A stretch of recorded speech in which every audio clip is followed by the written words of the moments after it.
I think it is. This is on, right? They're taking off of the.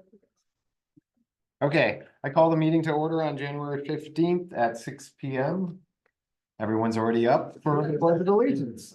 I pledge allegiance to the flag of the United States of America and to the republic for which it stands, one nation, under God, indivisible, with liberty and justice for all.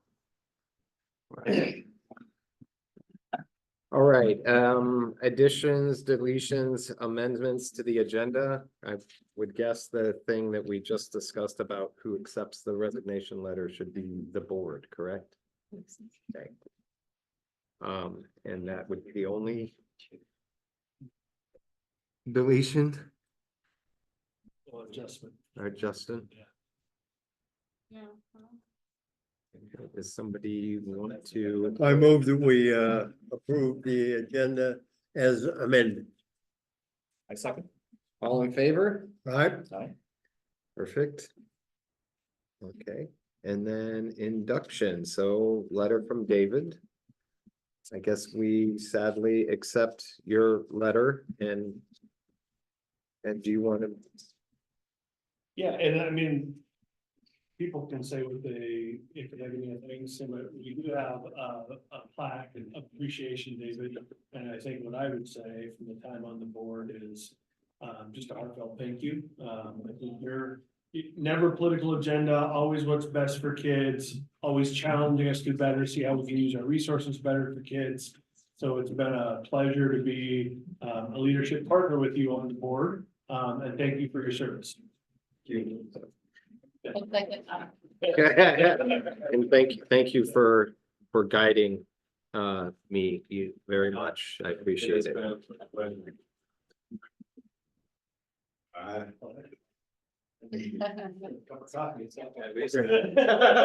At least that.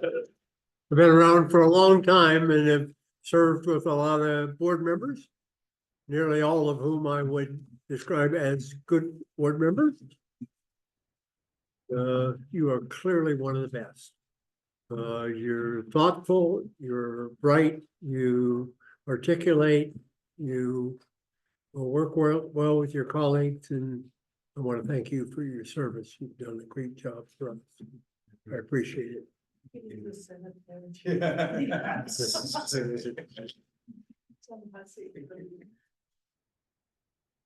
Yes, David, thank you very much, and thank you for guiding me along the way here and all your support and for designing a way to take care of that.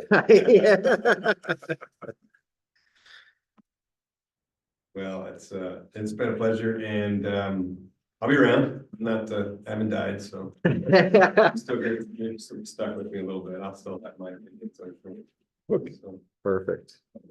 Look forward to it. right. I think we found a great replacement, and that's exciting. It was really exciting to interview the class of people that we interviewed. It's impressive to see where I think this board has got. I think we've come to a place with the school district and with the board where people are really caring about where the direction we're going, and they're putting a lot of energy into it. And Eric, you rose right to the top of that, and it was I'm excited to have found a replacement that will move this thing forward. I think it's great. Me too. I second that. We need to just say for the record that you accept. Yes. So do we offer it to him? Or would you? He's stuck now. So. What position is it? Oh, we sadly accept your resignation letter and thank you again for everything. That's what we have to say for the record. Do we all have to say that? I don't know if it needs to be. Then second. Yeah. But do we now the. You can't stop him from Officially resigning. Yeah, but we have to all agree. No, okay. So now, Eric. Welcome on aboard Eric Benton. Do I have to say his full name? I don't know all the rules on this. I So apologize. what we have is a little oath of office that I read for Eric to take, and then he gets, that's his induction Ah, yes. into, Right. you guys have already Yeah, gone through true. the formal process, but this is the little oath about doing that business, and so we do that, and then at that point, he officially rolls in. Sweet, All right, perfect. Eric? I don't know if we have to stand, but you probably just sitting down, so. I, Eric Benton, I, Eric Benson, do solemnly swear or affirm do solemnly swear or affirm that I will support the Constitution of the United States, that I will support the Constitution of the United States, the Constitution of the State of Oregon and the laws thereof, like the Constitution of the State of Oregon and the laws thereof, and the policies of the sister school district. and the policies of the sister school district. During my term, During my term, I will faithfully and impartially discharge these responsibilities. I will impartially. Faithfully and impartially discharge the responsibilities of the student, Yeah, of the school board member to the best of my ability. of the school board member to the best of my ability. There we go. School board, I think. Well, good one. Awesome. Are there any community comments? Okay, The moving. official. You'll- You'll get the real one for the announcement. All right, guest presenters, the auditors. Paula. We wait all year for the. I know you do. And I asked her to make it extra long. Okay. Oh, so nice of you. Hi, Nicole. All right, now this is gonna be Okay, can we challenging. hear? I am- Todd is not here, so I'm gonna do my best. Unmute. You need, You're muted. you need to. un- How's There. that? There we go. Yay. Perfect. There we go. We turn it on. Take it away. All right. Hi, everyone. My name is Nicole Darcy. I've been the auditor for Sister School District for the past couple years now. I just wanted to start off at the top by saying a big thank you to Sherry for all of her help this year. It was, as always, a pleasure getting to work with her again. Does everyone have a copy of the board letter in front of them? Yes. In the packet. Perfect. If I could turn your attention to page 2 of that board letter, we'll just run through some of the highlights of the audit there. While we're getting there, just to provide some context, the purpose of our audit is to opine on the fair and presentation of the basic financial statements in compliance with generally accepted accounting principles and accounting standards, in compliance with Oregon Municipal Audit Law, and in compliance with the rules and regulations related to spending of federal awards. On page 2 there, you will see a list of 4 items. These are the results of the audit. As it has in prior years, the district continues to take a modified opinion on GASB 75, meaning that the actuarial evaluation of the post-employment benefit related to the implicit healthcare subsidy was not obtained for fiscal year 24. Item 2 on there, state minimum standards. We found no exceptions or issues requiring comment, except for a couple items noted on page 52 of the audit report. These are just a couple minor items, including a budget line item and one instance where a teacher's number of years increased incorrectly on the teacher's experience report. Nothing too exciting there. Item 3 on there, federal awards. For assessment of the federal awards, we performed a single audit on ESSER this year, where we found no issues of non-compliance or question costs. And then finally, item 4 on there, the management letter. No separate management letter was issued this year, just meaning that we found no significant deficiencies and no material weaknesses. So across the board, pretty clean audit. Sweet. There are a couple new GASB announcements coming up just to be aware of for future audit years. These are described in detail on pages 5 and 6. These include GASB 101. The objective of GASB 101 is just to better define how liabilities associated with compensated absences are being tracked. And then there's GASB 102, the objective being to provide users with more timely and substantial information that will allow them to anticipate risks to a government's financial condition.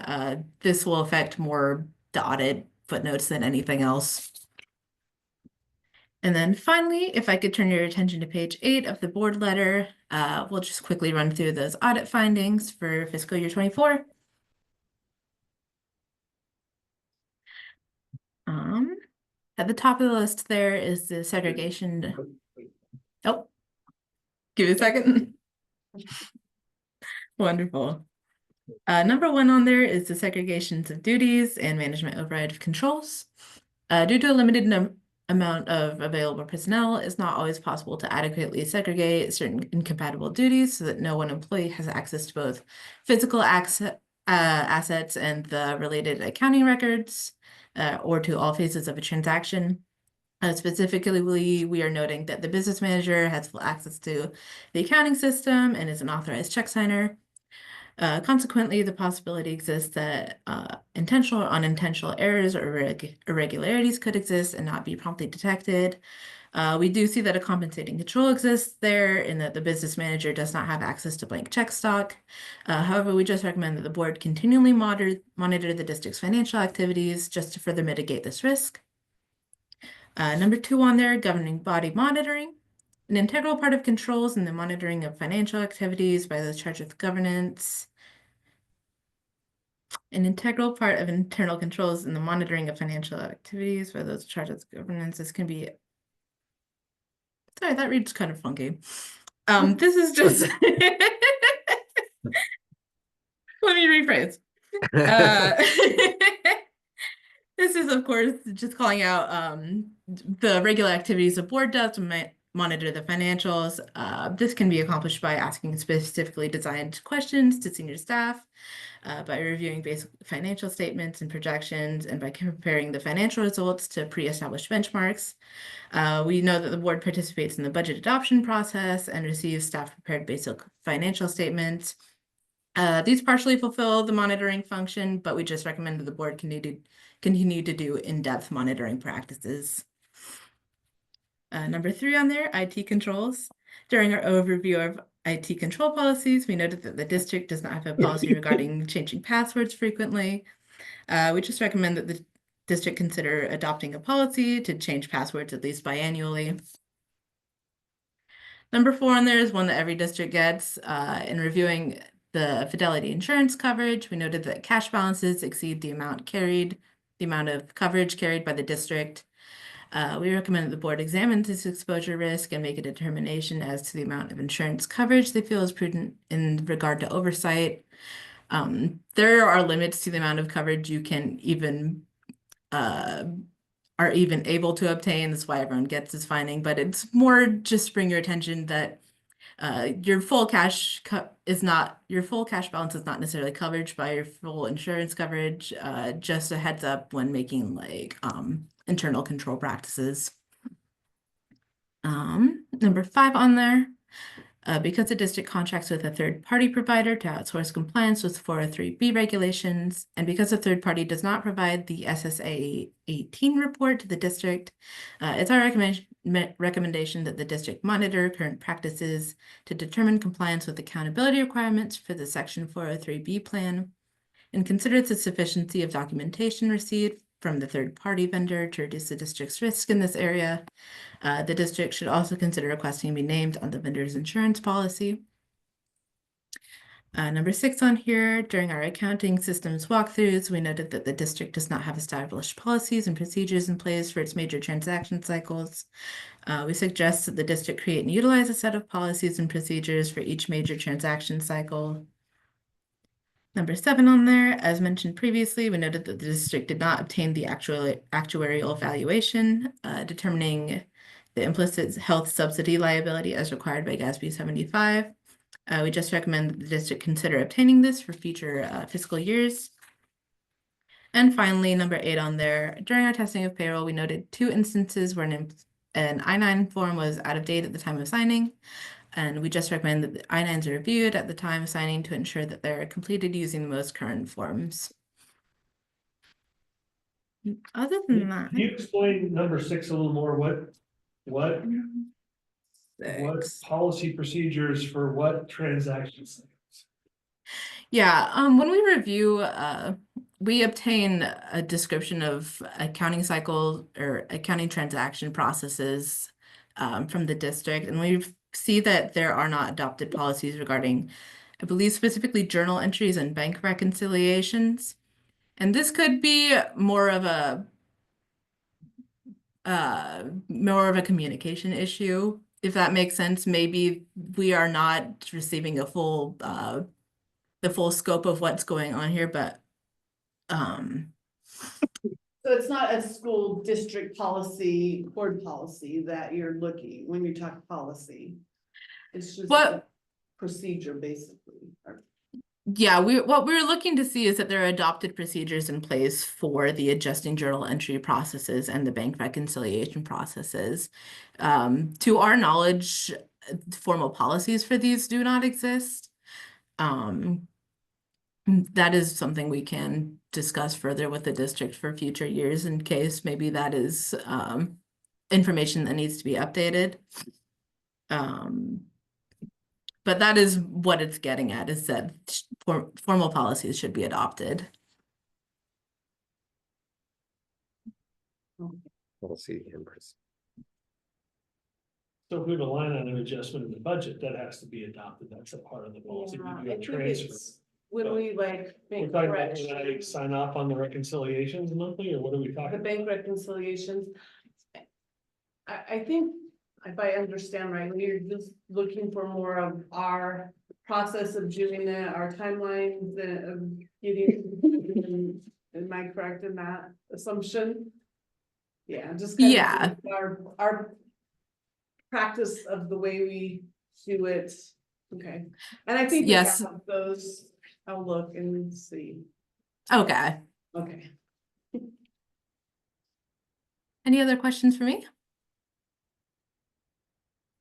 My sense is that the audit just looks primarily at the propriety of the way we do things and really doesn't reach a judgment about our general overall financial condition.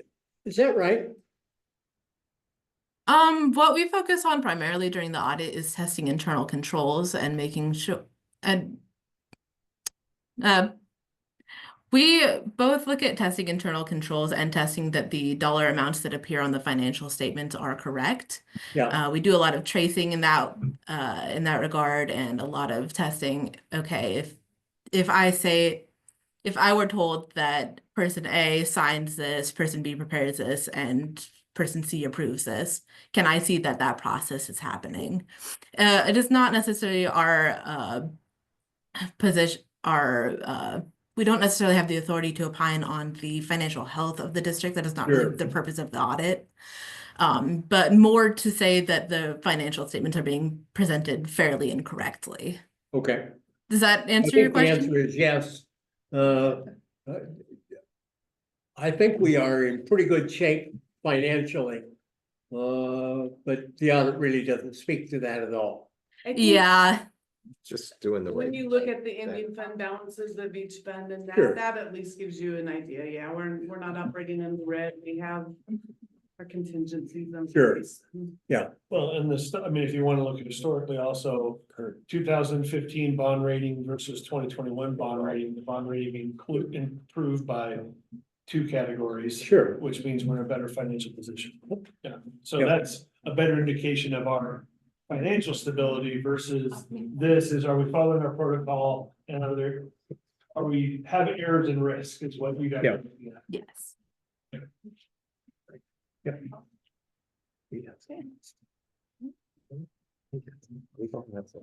don't think anybody else has any questions. All Thank right. you, Well, Nicole. Thank you so much. Yes, thank you. So. thank you guys for your time. I'll be talking to you. All right. Bye. That's our financial board that would decide if we're financially stable, right? The Budget committee would decide. Yeah, well, I think stuff like we've talked about in the past.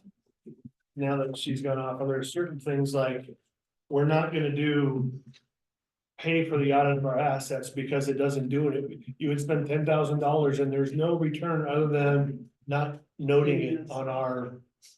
There's no Right. operational impact for us other than saying, oh, you did that. Okay, because it's required, And so. when we first started getting that notation on our audit, we asked that question. Specifically whether it would hurt us if we went out for a bond again. we were told it would not, so. Is that, And we, oh, I'm just, sorry, is that in relation to, I have number 7, the gas fee statement number was 75? yes, Okay. yes. Yeah, and I think it's the results of the audit, the first one, the opinion letter modified because it was in these, whereas the one that talks about us Yeah. not doing the state. It's on page 8. Oh, it's 8. Yeah, it's back there on their non-significant deficiencies. Yeah, This is probably the most straightforward, yes, or at least that I. Before the next one. so. I did want to just comment on one thing, one of our finding, and I'm not gonna call it a finding, one of their one of their items was our IT controls, and Yeah. Good. Todd and the technology department are working on that, and so hopefully that one will go away next year. And their governing body, I'd asked them, what do you want? Well, yeah, I mean, that was my You question. just Are we asked supposed to questions. create I think policy maybe if or in the a minutes we procedure? Are more. Well, that's why I asked the Specific. question on the financial thing, because it was very unclear about her statement in the audit, what they're even talking about and what we need a policy for. If they're talking about reporting bank operations, we do a lot of business with the bank all the time. So I think we can have maybe a little more discussion, maybe even a work Yeah, session if I'm you want pretty to sure, drill deeper on that. But all the other stuff as far as following the protocol where if we spent out of an item or did a line transfer, that has to be reported to the board. That comes up. Yeah. Those things are in policy. So I'm not sure how. adjusting entry, anytime like we code something to a supply account and we realize a month later, oh shoot, that should have went to contracted services or something. So we do adjusting entries at that time, we do a journal entry. And I think that she just wants us to document, I'll find. Document what our procedures are to do that, who can do them, who approves them, who looks at them to make sure that they're in line, and I'm thinking that's what she's. Well, I guess and I probably should have asked before she left, but does she look at our financial board policies themselves, our policies? She asks for our policy, our financial policies. It may not be all of them. She might be asked for specific ones. But I don't think we have one that talks about reporting ledger transactions. Right, and so I guess that's my question, to And so solve, I've asked, and I've asked this before because it was on here last year, do we need a school board policy? And it's like, they can't really answer the question, so. Well, I just think figured that's why we have an audit. Yeah, I'm gonna Like- send her what I have. I have walkthroughs for these things. I'm gonna send those in. right, I mean, it seems like a procedure, if it's written down Yeah. and followed, would solve the problem as well. And yeah, it's like. Or if not, be more specific or tell us what we need to do. Yeah, we need to make an administrative rule off of a policy that Right. talks about the process. I So we'll think dig deeper on that. That's why I asked the question, because I wasn't even clear what she was Yeah. wanting from us. It would make more sense if she's like, oh, I said policy, but I meant process. I think there's some different terminologies, the way we use policy for one thing. Yeah, maybe. Fair enough. It's- All right, well, let us know. I guess we'll just Follow up on that. go right into financial business. Well, actually, before we did that, I did have Yeah, a couple please. questions here. So I noticed that there were probably 3 items that called out specifically for the board. In section 1, it's, board continually monitors, board articulated monitoring practices, board exam. That's something that we would probably want to work through at a working session. Is that correct? Which one, which Are you item? looking at the letter? Their letter? Yeah, Yeah, so the Item. number 1, segregation of duties and management of controls, we recommend the board continually monitor. So if we do that always, that's fine. It was more the items number 2 and 4. Governing body monitoring, we recommend the board articulate the monitoring practices. And that's one of the things we need to figure out. Right, That's what we were talking about. Yeah. I mean, the questions are asked. I don't know if the board minutes need to be a little bit more detailed as to what, the board asked, and. Well, that is the question, Sure. because I think every month the board does a great job of saying, hey, I noticed this is a little different than Yeah. that. What's that mean? And So maybe if we just maybe note that a little more specifically in the board minutes, because they look at all of our board minutes and okay. hopefully. that And would- maybe we do need to add it to a work session. And there is monthly, I mean, that monthly oversight, the board, I mean, I don't know, there's been a time where the board hasn't said, asked a question about something on the financials, Yeah. so Right, it's not. But yeah, I feel like that's the point of our monthly. Yeah, sure. check. And, you know, I'm happy to answer everything, but if you have a question that might cause me to do some research, if maybe you could email it to me ahead of time, and that way I'd have an answer. So we'll have Derek share you again a little more about what they would need to see, because we do feel like it's going on. right. And if there's more that we need to do as embedded in the process, then maybe there's a simple solution. I would go back to the other thing is, remember, no significant findings. These are all recommendations, and some of them, I mean, go back to even the tech thing. The downside of that is every month, all 170 employees have to change their passwords. Right? That you want to talk about unhappy employees, I can tell you what that's gonna look like. And I get it's best practice, but, you know, I remember when I left a previous district, I don't use this one anymore, so I'll use it, but my first son, Taylor, was the passcode, and I was on Taylor 23. Right? And if I forgot, I went back to 22, nope, 23, wait, maybe it's 24. And so it is a challenge sometimes to have all the perfect protocol in place and support your staff, because the next thing is everyone's gonna be, well, I had to change my passcode and I forgot it. Can you reset it? So it has been a dialogue that we've been having. And we know doing it more often, but even the recommendation doesn't feel like that's the standard that we Right. should maybe do. So we're working on it. Do you have another questionnaire? No, that actually, the other. Excuse me, the fourth item was the one that they said was boilerplate that they include for everyone. Yeah. So, right, Any questions about the financial reports? We're looking good. Have money. That's, yeah, currently we have money. Yeah. Is there anything you noticed that we should be concerned about? Nothing I'm concerned about. I mean, I think our revenue is a little higher than I expected, which isn't a bad thing.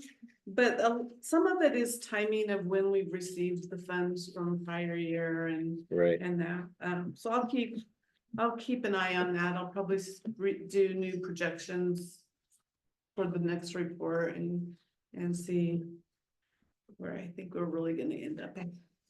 Well, and I would say to Jeff's kind of question, I think our fiscal health is pretty sound right now.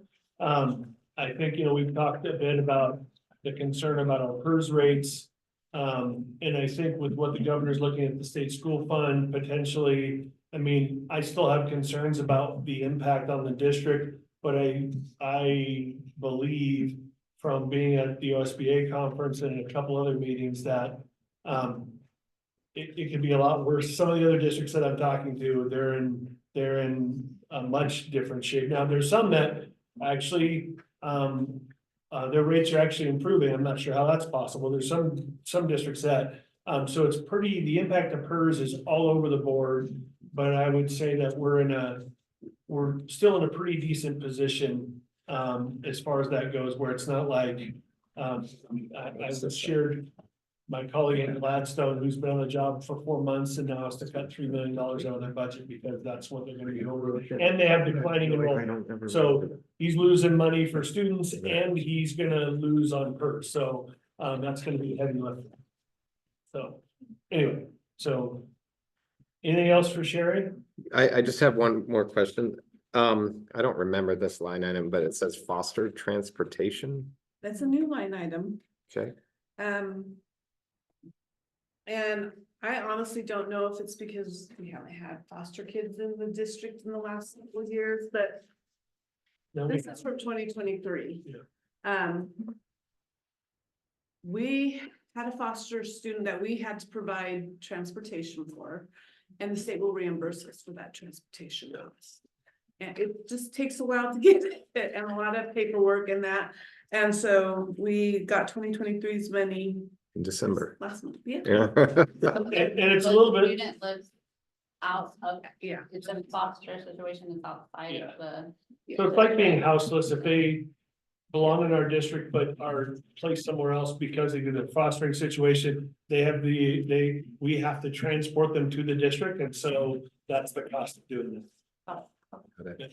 Perfect.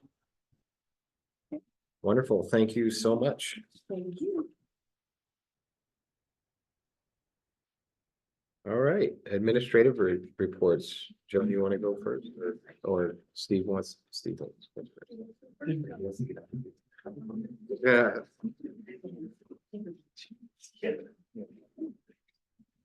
You're not limping at least. Yeah, no. Not much.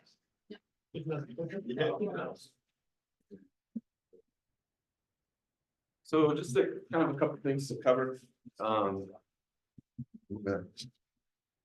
Be somewhat brief and then I'll have to bump out for the duration. I'm celebrating from the comforts of the school board meeting, my 25th anniversary. So I'm gonna. Congratulations. Yeah, Are we all invited to dinner? I've been told by my kids that I'm on borrowed time. So I'm gonna pull up a Google tab here. And so I'm gonna tuck into the Youth Truth Survey for a second to talk. We had our data come in, I think, in between board meetings, and we were out at the law conference in December. But before that, just to kind of give a little bit of an on-track update as well.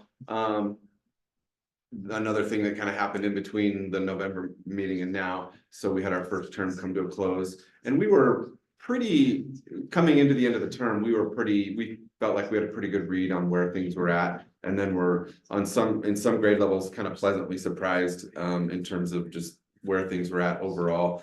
And particularly our 10th and 12th graders, junior class was kind of right where we expected. And then had a little bit of a dip in terms of where we tend to be with freshmen. It's a much bigger class and there's a lot more variety on either end of the spectrum in terms of achievement, but we're still totally within, we're still in a good spot. So for example, we're hovering around 15% of our freshmen were a half credit to a full credit shy of being on track for term one, but it's term one.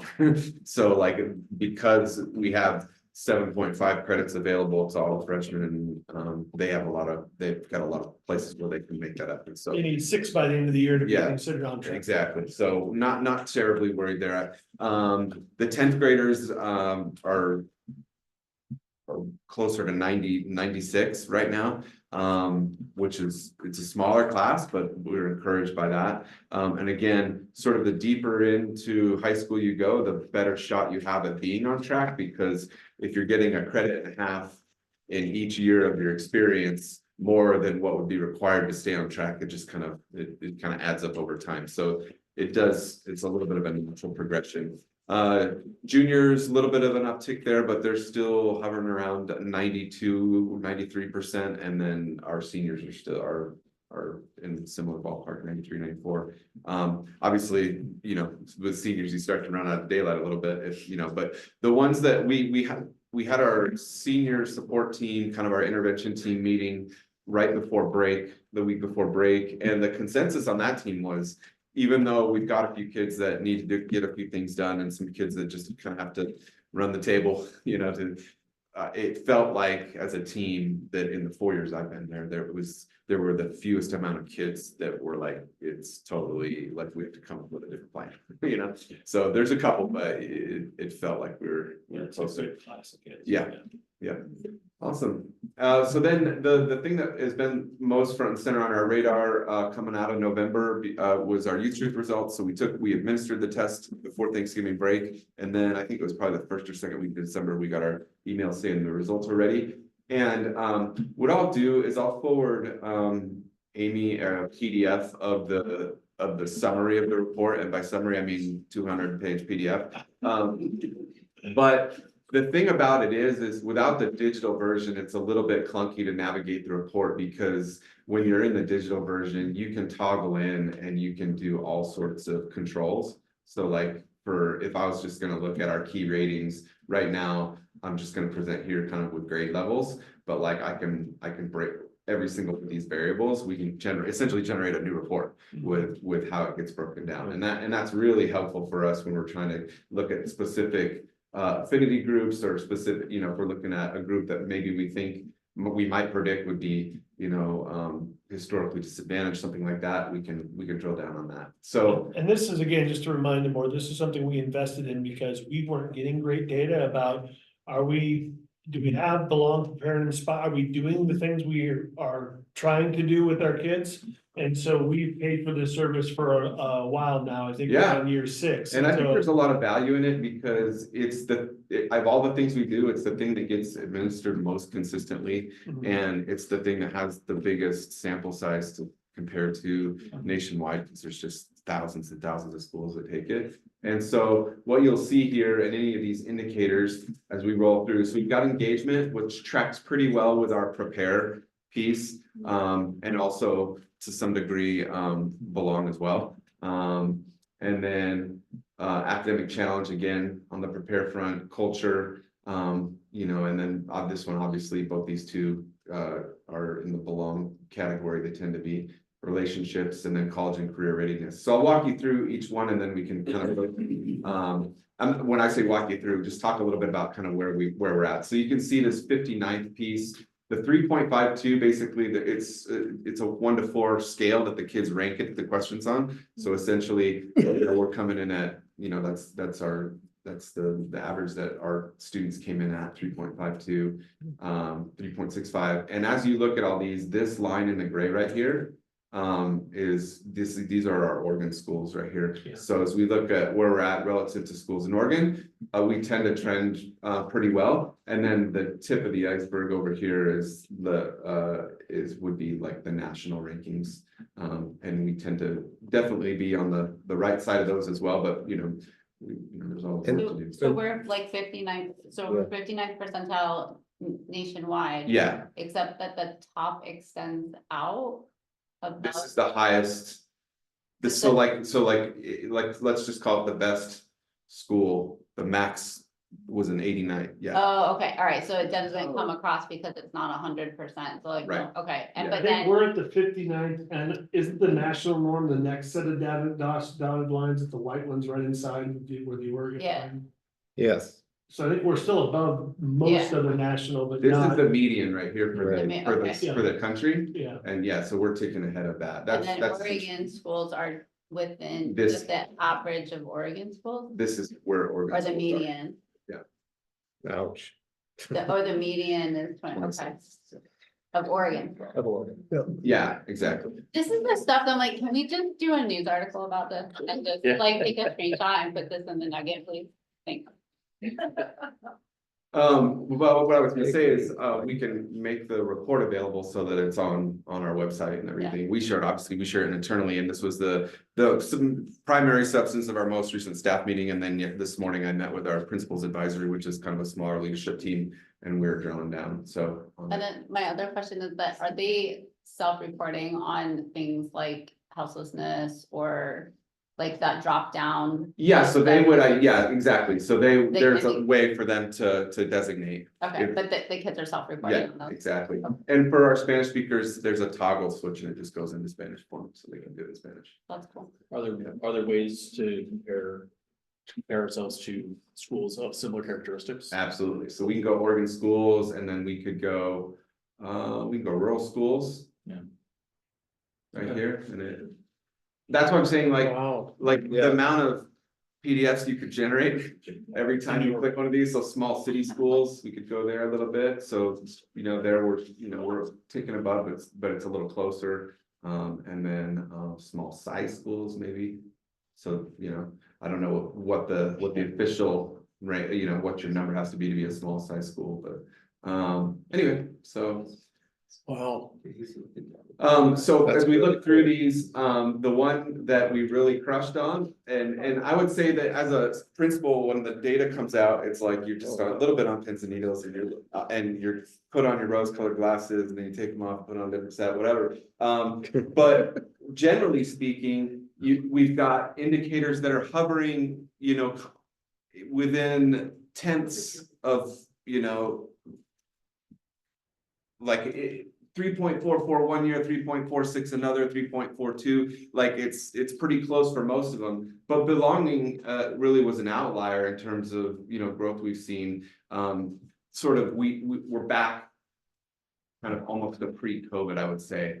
So, and that will become more apparent in the next one. And then the one that we feel like we need to work on, and this is the one that we drilled down on with the most with our team, was the college and career readiness, and whether or not we believe there's a gap between what we think we're doing as a staff and what students perceive as preparation.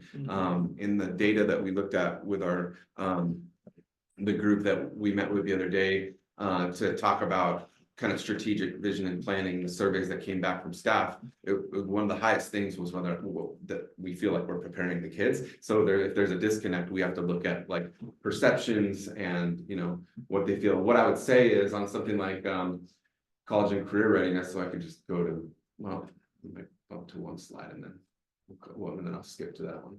So in our, Well, you're looking at. this is the trend line data for the years. Go ahead, Jen.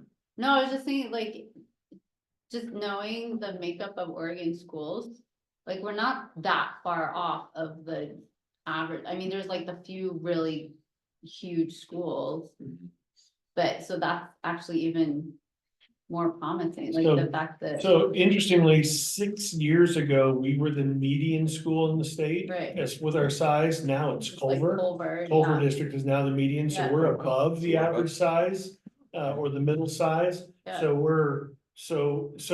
we're, even though we're a small rural school, by the average size in the state, we're not, because Right. Culver's at 750 or 800 and they're the median. So there's been some shifting, that's happening.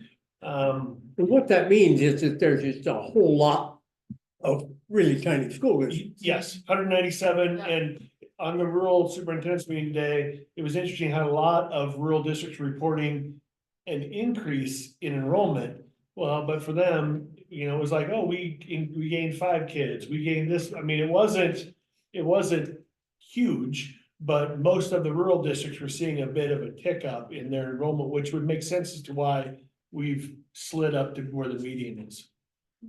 Anyway. So one of the things that was fairly consistent, so again, looking at, we'll just tick through these breakdowns by grade level. You can see that we've got a little bit of a sophomore slump going on. And that's actually persisted since I've been here. So each year that we've done that, we get this. And so as a team, we were kind of looking at the possibility that there's probably something going on developmentally. And then the other part of it is you're taking the test or the survey in halfway through the first term of 10th grade. So on some level, we need to look at, like, you know, if they're starting off maybe a little more excited in 9th grade about whatever the indicator is. And then there's been a little bit of a dip, maybe a reality check of my high school might be a little bit more of a slog than I thought it was going to be. Whatever that looks like, we're not resigned to have this persist. So we're going to be exploring, and one of the things that we will be looking at is we've got a college and careers class coming that's a state requirement, and we're actually looking at possibly having 10th grade be a place where that can land. We've already got a couple things that for upperclassmen that are required government personal finance, and so we might slot it into 10th grade. But just kind of something to get them a little bit excited about the connection between what they're doing and what it'll lead to, because it can be a bit of a dual. And your chart is in some ways deceptive. The difference between 3.37 and 3.55 Looks mad.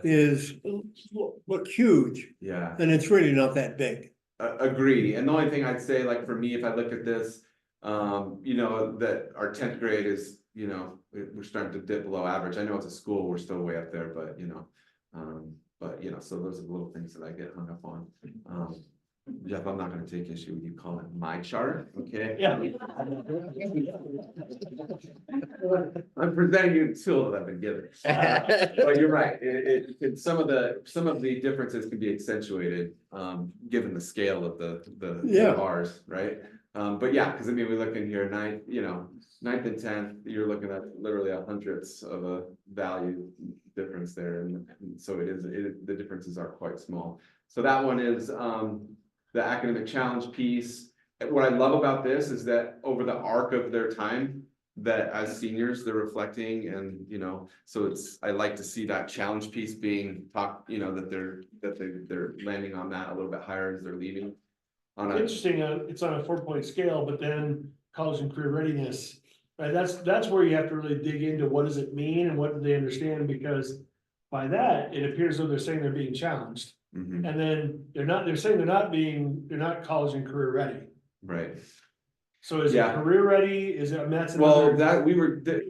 part of getting at this is keep diving into the questions and seeing, and what you can do, and it gives you all the same level of data for each question. But yeah, so there's some differences between what kids, just their perception of what it means to be prepared for college per se, because that breaks down into, I've been given access to the resources I need versus, and then there again, like ninth graders are still trending higher than 10th graders on the college and career readiness stuff. And like, I'm not sure what we've done in the first 7 weeks of high school. They're gonna be ready. Maybe it's just optimism, but the other thing it speaks to is district wide. It's a 7 through 12. Yeah, so it's 6 years that we're bound to by the state on the college and career planning. So they've had, and the middle school's done a great job. So they've had a couple of years. So maybe they are coming to us from the middle school pretty jazzed about how they feel about being prepared. On the belonging front, look at our 10th graders, the gap's not as wide, so that's kind of nice. So, and they're tracking well above the state on that one. Again, you know, that makes me feel pretty good, partly because we've done some we worked pretty hard for a couple of years on belong pieces. So that's a big piece. And then college and career, oh, did I skip one? Relationships. You can see there, probably pretty logical, seniors who have grown over the course of, you know, the time that they're there, they've developed good relationships. And then finally the college and career piece. Yeah. How many questions are there about? There's 30-ish or so. There's 5 or 6 per category.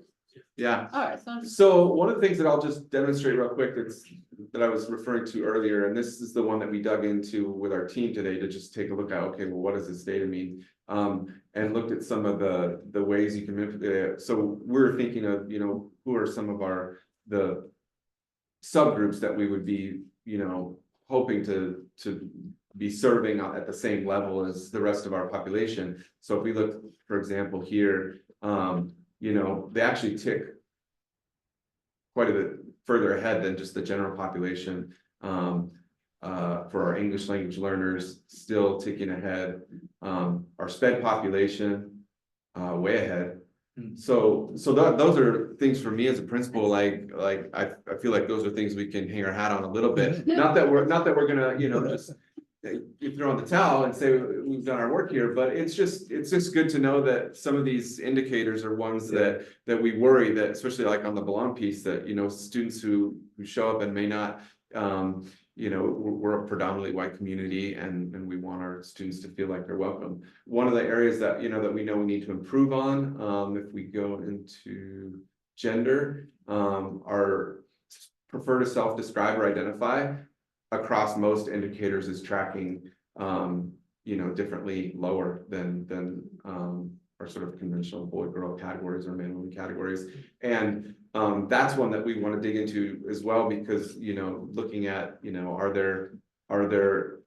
is the identified piece, is the self-identified piece commingled with other factors, you know, that our counselors and stuff can help us with. So this is a snapshot. I knew we wouldn't have time to go into it in tons of depth, but just know that as we explain to our kids before we administer it, it's not a box check for us. We truly, you know, believe that the data can be meaningful. And it was, and what last year when I was going through the accreditation piece, this was by far the most robust data set that we had to lean on in terms of things that we can do differently in trends. So, do you have a sense of the number of responses in each of the categories? When you get down to the bottom one there, this may be 8 kids. oh, like is when you get into the subgroups, Yeah. what your N is. That's a great question. I haven't drilled into this in this report yet. I haven't that granular, but yes, you can get down into, and we kind of have a sense in any grade, in each grade level and kind of as a school in general, what our percentages are. Right. Yeah, but it's one of those things where there's a couple indicators in there where it's single digits kids, you know? Yeah. And so, yeah. Yeah, for a subgroup, but I'd say across the board, we have, because we do it as a school, we're in the 70+ percentile. Oh, yeah, overall, our sample size is good. Yes. Yeah. The sample size, but when you break it down into subgroups, some of those subgroups get pretty small. Yeah, when you get down to grade level and you break it down, I mean, yeah, it borders on, like with our state, same with our state testing data, it borders on. You'll like, know who that kid is. Yeah, like we can't even share it because it's, then Yeah. it would end up identifying specific. Sure. ones, so, yeah. Anyway, so yeah, I'll pass on the PDF to Amy of like the kind of the general one, and we can just have it available and. And I think. for But we that can't reason- log into this. No, No. well, I And mean, for those reasons, right, this is not, I mean, as much as we trust everybody as well, but there is a way to drill into it to really identify kids because we're Right. so small, so. and part of it's just a Yeah, this is- management piece. I mean, Exactly. even at the school, it's like myself, the counselors, assistant principal, dean. Yeah, It's not a huge chunk that have access to the whole thing.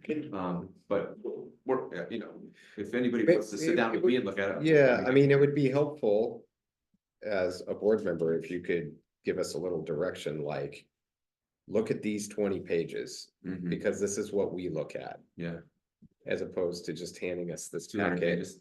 and let us. I want all. Yeah, 200 pages. Well, Well- the biggest deficiency in the paper it. copy is all And then of the tell ways me. that it gets Tell them, manipulated. like, yeah, it's more like 400 pages, because I am a hard copy guy and I have, for a couple of years, I didn't print them out. And go through them and earmark pages and look at it, and, you know, I think, again, this is the data that we tend to use. In the process of looking at what we're doing and how we're doing it. And I understand, and for us, we would love to know the highlights, right? Or the lowlights, if there are some, as opposed, because I won't even know where to start with 400 pages, except with page 1, It's daunting. and that's a long. Yeah. When they do a good executive summary, that's pretty Yeah. helpful. Any other questions, wonderings? All righty. Glad you Thank put you, this happy together. anniversary. Yeah. I'm not gonna break any laws on the way home. Yeah, Be careful. all of us. Edie's all right. But she Oh, said Amy, she was do you coming. have- Yeah. Amy said she talked to her. I didn't, we sent an email saying that, I'll be there. Okay. Yeah, Check that, on her afterwards and see. yeah, just curious. Who would like to go next? Oh, yeah, it looks like you're next. Jonathan, you know, oh, I would say, just in Tim's behalf, very similar to what, and Jonathan could Actually. chime in, we it's did similar just information, look at right? Some of our data. Belong is up, challenge is a little down, or perception of challenge, working on the same thing, so. Yeah, in our school leadership team meeting earlier this afternoon, our belonging data is looking great, which is awesome because we've really been trying to stress that, especially at middle school level. Just because developmentally, can sometimes kind of take a dip in the middle years, and where we kind of have some opportunities for growth is reincorporating some of that academic challenge and preparedness. So pretty similar to the high school. And I think there's some, anecdotally, I think that the challenge is, I think if you interviewed our staff like Steve did, they think, oh no, we're challenging the kids.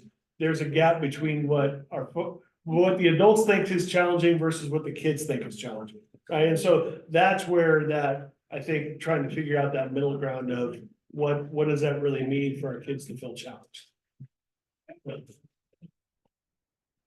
Very cool.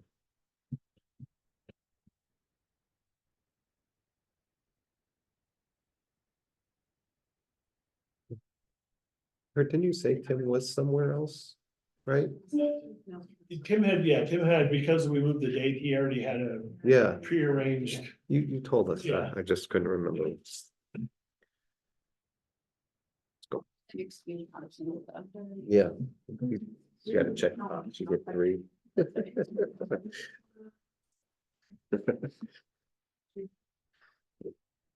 Okay. Sorry. I will find it. You want me to resend it via email? Yep, so this is, not going, there we go. All right. Whoa. Whoa, Look at that. look at that. So, thought that we would just share a photo that was taken, oh yes. We have a card for the school board. Say thank you from our staff. Oh, that's nice. And you wanna bring it to? So for our webpage, we did in October, I shared the end of the school year photo that we did at the old Yeah. school. Yeah. So this was our beginning of the school year photo at the new school. A lot of the kids are wearing, our outlaw gear, but it was a very cold morning, so. It is what it is. So, just wanted to kind of touch base with you on our 4 mission vision teams and the work that we've been doing since we've been in the new building. I just kind of with the building behind, able to just share, I think pretty much settled in to the building. There's of course lots of tick lists, lots of like, why do we have this here and furniture and some things like that we're still working through. But overall routines, processes are all going really well. And with the new building, it's just opened up a lot of opportunity for us to begin to dream again of some things like getting parents in the building and how we can, re-envision and move forward. So that's been the fun and the joy this year of being able to do that. Just the light in the building is incredible. And I have gone back to the old building a couple times and I'm just like, oh, it's so dark, it's just such a contrast, between which you don't really realize until you're kind of in that space. So we can go to the next slide. So we have 4 focus teams. We have Belong, Prepare, Inspire, and we have the Adult Compass team that really kind of looks at how we're supporting student leadership. So in Belong, we shared a few months ago that this was the goal of creating an SEL scope sequence, teaching the Social emotional learning. Thank you, sorry. I was gonna. Nice team here. And that our teachers are working on that. So we're gonna go to the next slide. And this is what we've been doing. So did our little cute things go to the wrong slides? I mean, I put them in. Yes, we had a cute thing there, but it's not there. We'll find them. We're elementary, it's all good. So one of the things that we've done this year is we have a protected 30-minute block every day for social emotional learning instruction. And our staff would, I think I handed you the standards a few months ago.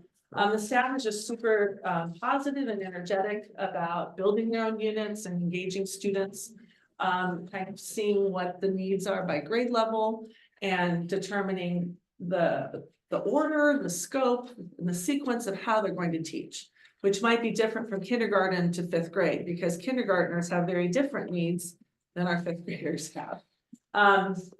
And 5th graders could probably have a whole day of SEL instruction on a daily, but and then we've kind of added, on Friday mornings, we have a grade level pod now. And so our grade levels are getting together every Friday morning and connecting. 4th grade has a dance party, and then they give out awards and other grade levels are doing a variety of cool things. And so that's been a really good way of building that connection with the whole grade level rather than the isolated individual classes. So we're seeing a lot of that building of community with different teachers as well. They're seeing themselves as a grade level entity together, all 90 kids or 75 rather than the ones in the classroom. So you're gonna move on. So you have 6 spaces Yes, that you can take all of the kindergartners and all of the, yes, wow, yeah. you must be And lucky. even all of our 5th graders can fit into their pod space. Okay, You have big bodies. Oh, yeah. And a lot of kids and they still manage. Okay, It's wonderful. really fun. Pretty neat. So our prepared team has really been focusing this year on really looking at literacy. We need to adopt a new literacy program. And so we're doing a pilot process, and that's quite an involved process. And so they've been kind of leading the torch with that. So we'll go to the next slide. Well, I saw it. Your knee jumped on it, that's okay. I know, it's That's fun. I have to go back and show you the pictures. I think they're in the At previous. least for the. Yeah. So we are just now in the process of completing the first pilot of literacy materials. We have been piloting Benchmark. And next Wednesday, we're taking a group of teachers, the Prepare team, and we are going to Buff Elementary School in Jefferson County. They have been using Benchmark for 2.5 years. And they're going to, we're going to meet with their instructional coach, and we're going to be able to observe it in action. Wow. And we have a Google Doc already started of communication between our teachers and their teachers. Like our teachers asking the hard questions and then being able to respond. So really trying to capitalize on the genius in Central Oregon and make sure that when we make our decisions, we have as much information as we can, not from the publisher, but from teachers, the practitioners who are on the front lines. So excited about that. And then in February, we're going to be starting our second pilot, which is Expeditionary Learning. Imagine is the publisher. And we're going to be getting people in January, and then Ben Lapine, that is the program they've adopted. So we're working with the folks in Ben Lapine to schedule a chance to go and observe one of their schools. And what and is see the it. what did you say? It's expeditionary Okay, learning, yeah. which is So the kicker very then? STEM oriented and very social studies oriented. So kind of trying again we're really looking for quality materials that will support our students, especially in the area of comprehension and comprehension and writing. Yeah. All right, anything you want to add? That's great. Oh, yeah. All right, go to the next. It looks kind of funny if you ask me, compare Yeah. I know. Well, it was a collaborative effort of trying to get this done in the midst of, I was in 3 classrooms today for a total of almost 3 hours with doing observations and then, stuff. So inspired, we're really focusing on how we get more parents involved in our school culture and into the classrooms. We have a really strong parent group, our sisters parent teacher community. And this year our board has we've kind of been limping with a board of about 4 to 6 people that are really dedicated. And we have a full conference room of a board now. So about 12 folk that are really invested. And they've been doing a lot of great things. We're seeing our SPTC meeting nights at about 20-ish or more. So we've seen an uptick with that, with really not a lot coming from teachers, but really more about parents who are reaching out to parents. But what our teachers and our team have been really working on is assemblies, spirit weeks, career week, and then trying to foster some in-school clubs. So we'll go to the next slide. And we did have lovely pictures, so we will go find those pictures. It's a happy picture. I want Janet to talk about the parent VIP. It wasn't just parents. We invited community members too. We're gonna start doing this once a month, but it's parents to come to recess and play with kids. Yeah. And it's no expectation of like management. We still have our recess duties out there, but it's a chance for kids to play with adults play with kids and learn how to play with each other. Help kind of facilitate like, hey, this is actually how you could play a half game of basketball versus like kids kind of making up their own rules. It was really successful. It was really cute, really fun. The parents loved it, the ones that came. So we're hoping to get more than just parents. Like we want community members to come as well. Yeah, you're really welcome. You're welcome too. So once we pick the date that it will be reoccurring, then we will email you for sure. Yeah. And we're hoping to make it a regular occurrence. Our inaugural was in December, and then we're hoping to continue and expand on that. What's been really fun being in the new space is we now can all fit in the gym, and we can have one grade level of parents attend. And so we have a monthly grade level focus. In November, we had fifth grade. And our fifth grade students performed for the rest of the school as well as for their parents. And then following those performances, our art teacher, Paige, has been setting up art to be seen as you walk in the building in the front trophy cases, which are more like display art cases for us. And then in the commons, also setting up art. So then the parents after the assembly can come into that space, have a chance to have some coffee and refreshments with Jana and I, have some conversations, really good time to be able to connect with parents. They can see their students' artwork and then they can leave and go home. And so that will happen throughout the year. The other thing that our grade levels are working on is how we can invite parents to come into the pod, 2 or 3 times a year and see kids work or interact with students in that space. We are working on starting clubs. This year, we have 2 parents who have jumped in. Julie Sarver and Troy Hewlin's wife, Amanda Hewlin. And they come once a month, meet with our 4th and 5th grade students. We're purchasing cameras for the kids and we're getting them involved in learning photography and, all the things that come with being in a yearbook. So getting them started to move them forward with some skills. And then we have our student leadership team that we meet regularly with and trying to expand that to give more leadership opportunities. And then we have a career week coming up first week of February. And we already have parents, we sent out notification yesterday and we've already got quite a few eager to come. So excited about that. And then our last area, go to the next slide, is student agency. Compass team is really working on the buddy classrooms, student leadership, and then really the student-led conferences, anything that connects buddies, like older kids mentoring younger kids. So we'll go to the next slide. And we have really great pictures. Really great pictures. We will find them.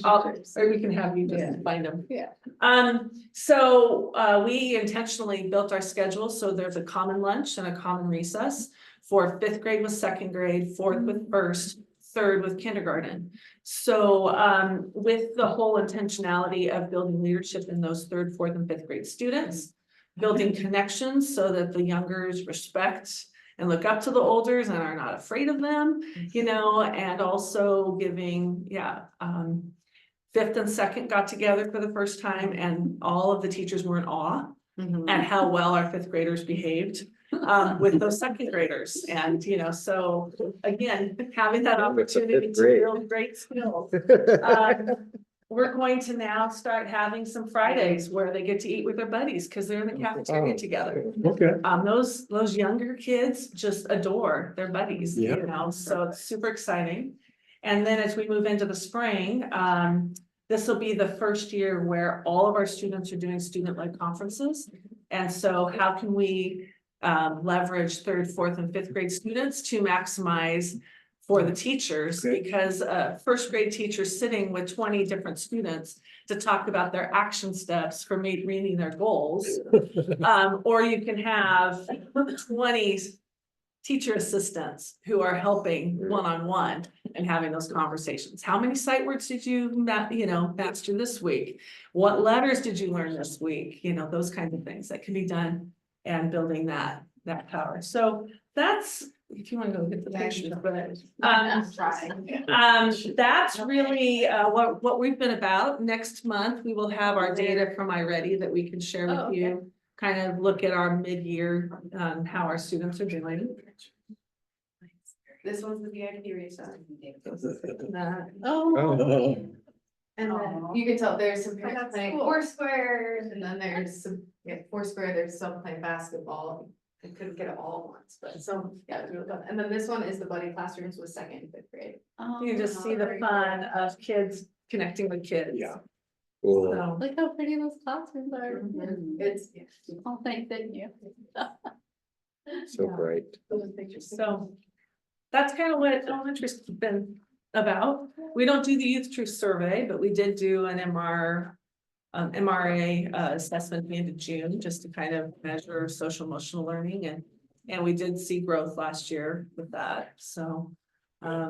We opted out of youth through, we actually used to do it, but because our structure was five, we were really surveying one grade at the elementary school, so paying an additional fee for that didn't make a lot of sense. No. And so once we got transitioned back in the building, the discussion was, okay, do we bring that back online for fourth and fifth grade to see, get data on that experience? And so that's part of the conversation as we move forward. Yeah, and when you only have one grade level, the data And gets they've to left be you? very awkward. Yeah. So much better to have a larger pool of students. Yeah. You know, the end being very important as far as the data. So looking forward to bringing that back on when it makes sense. So, Nice. yeah. Any questions for us? The half an hour of the SEL. SEL, is Mhm. that? Do you say that's new? It's like a new program, or that's what we have been doing? Well, we had an SEL program and teachers were expected to teach it, but they like put it into your day. It was embedded. And so what Oh, happens so is a now lot of it's times set. when it's Time, put okay. in your day, oh my gosh, we have a math test tomorrow, we need to study, you know, or review. So Always now. math, Jonathan, always. I love that, so that's why I always use that. But now we have a common Okay. period. Some buddies are using that common period to connect, like every once in a while. Some buddies are connecting in that Friday grade level time. So kind of having some flexibility, but when you prioritize something and you schedule it, then you're much more likely to actually do it. And that is happening. And that is happening, which is really a cool thing, so. It's. I think I remember you talking about it Mhm. months past, but I just couldn't remember if that was. Yeah. Okay. It's been going well, so. So. Thanks. Awesome. Thank you. Thanks very very much. Yeah. That sounds amazing. Way beyond reading, writing and arithmetic. And the cute pictures. Yeah. Yeah, exactly. So Kurt? Oh, special programs. Ernest. It's quick. No, take your time. Please take your time. I don't, Do that, all right. We're not- $10 if it's not. Tell them who's timing it. I thought it was just a good time to check in on Care Solace. oh, yeah. Our contract with them ran out in December. They were super kind. I pleaded with them. I wasn't quite organized to renew the contract, so I said, can we please just keep it over winter break? Because I was worried that families were gonna be without access to care over the holidays. We know that's a really hard time. Right. And so they did. So, once January started, we got the new contract signed. I love all of these little prompts that they give you for the months throughout a calendar year, and I just thought this was just appropriate for January. So just coming up the week of the 27th through the 31st is the Great Kindness Challenge of just doing something kind for anyone in your life. So we're gonna be pushing that out on Parent Square, just as a general reminder. No, you might have to jump through there. So just as a reminder, we did have a Care Solace grant. It was for 2 years. It did expire. In August, I did reapply with the Roundhouse Foundation and they generously funded us again for another 2 years. I can't believe it's been 2 years. I know, yeah. Isn't that crazy? Didn't we decide it like 6 months ago? Yes, yeah. It's a pretty big investment. It's about $7,500 a year. So, and Roundhouse has been generous enough to fund us for 4 years of that. So, yeah. Yeah, it is. And again, it's just for Eric, in case you don't know what Care Solace is. Yes. It's really a care coordination service. So 24/7, 365 days a year in multiple languages.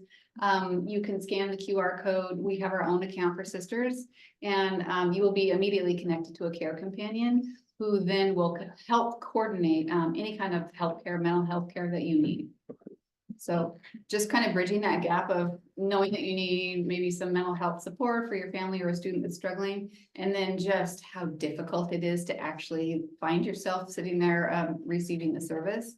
So they coordinate all those services for us. So all summer long, all winter break, anyone, you know, in the middle of the night, there's someone there to help them. And it's not just for students, it's for the full family. Yeah, It's anyone. kind of an that would amazing use it. service. Yeah, or yourself, all of our employees, Yes. all of our students' families, cousins of our students' families, yeah, it's. They don't really ask, they just are there to help support. And how many people would make use of the service per year? Well, let's look at that. You're gonna have to pick me ahead there, Amy, it's not. So I just, there wasn't a good way to look at comparisons from year to year, so I just did last year compared to. And it's July to July, so really, last year was 12 full months of data. And I just compared it to the first 6 months because it's July to July, and I found it curious that, so this year, and I'm talking cases, this case number, this doesn't include, lots of families get online and they might just do a provider search. That's not included in this, so just access to, I'd like a male therapist, I'd like it to be, out of Sisters, maybe in Bend, and I have MOTA insurance. So they can do kind of a check without being included in this count. So the 12 cases for the 23-24 and the 8 for the first 6 months of this year, those are actually, maybe our counselors are handing off to Care Solace, or maybe they're getting on the website, accessing, maybe they're calling the phone number, and they're just trying to start the care coordination process.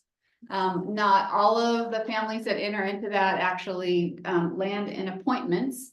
But in 2023, we had 4 clients that actually got services and into an appointment. It doesn't mean that they don't get services, it's just that they didn't do it through Care Solace. So they could start the process and the Care Solace team can be like, hey, I've got these 5 people and they all have appointments on Friday at 2. And then that family can, you know, take it on themselves. So, but the ones who follow the process all the way through. So we had 12 cases in 23-24. Already this up to 6 months, we've got 8. So we're already ticking up. If we were to double that, it'd be 16 for the year. Total appointments that made it into care, we had 4 in 23-24. Already we have 6 for this, for this year.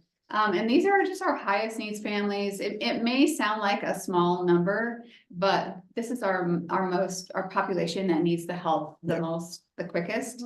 And if you think about the resources that it takes to support them, to get them into care from our counselors or our special ed teachers, or all of the interventionists that we have, it saves so much money and it speeds up the process so they can actually access the care that they need.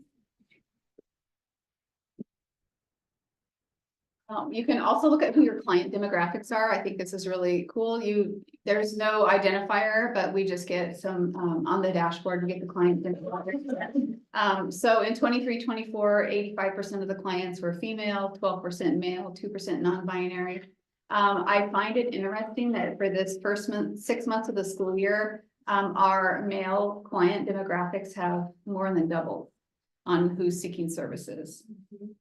So our female clientele has shrank a little bit, and our male clientele has gone up. And then also they'll give you the client age range. So last year, 40% were in that 16 to 64 age group. And this year we're focusing more on the 12 to 17. So it's interesting to just know, you know, who are our clients that are needing a little bit more support outside of our school district. And then they also can tell us community needs as far as like how are we supporting students in schools? Just kind of tailoring our counseling services. So last year, 81% of the need was in anxiety, and this year we're seeing a lot more cases of depression. Trauma and anxiety is last. I thought that was kind of interesting. Yeah. Last year anxiety was first, and this year it's falling in last. So These numbers are really small numbers of people. Is that yeah, right? yeah. Yeah. It is for small numbers. Yeah. And so that's why I think you can account for You that. get that kind of variability. Yeah. Traffic on the account that was higher than, I mean. It is. We have a lot more traffic. I was just kind of trying to dial down into start to finish. Yep. Yeah. And then I think most importantly to me, not only do our families and our students get the services that they need, but also how are we supporting, like, how efficient are we with our staff's time? Like, are counselors doing the essential counseling duties, or are they doing all of this heavy lifting to get services to our students and families? So this number is really important to me, that, so just in the 12 months last year, we saved 413 staff work hours. So this is all the phone calls, all of the emails. Can you make this appointment? Did you get there? What's your follow-up? When's the next appointment? And this year, just in the first 6 months, you can tell it's been a pretty labor-intensive 6 months. So we've already bypassed our communications saved for the last 12 months. Well, And for 6 months, we're at 420 staff work hours saved. So I feel like it's a really valuable service. If Brown House doesn't continue, like if for some reason in 2 years from now, I mean, this is like, that's Yeah. FTE right there. Like, The conversation is, we have, okay, I mean, we not have- FTE, but I think that's. we have money budgeted for things, and so we like tap into resources first and try to have our partnerships Yeah. go with it, but Yeah. as always, if something is like Youth Truth was something we needed better data, we knew that. This was I mean, 2 years ago, we weren't sure, this sounded great, we weren't sure what it was, and it was grant funded, and it was great.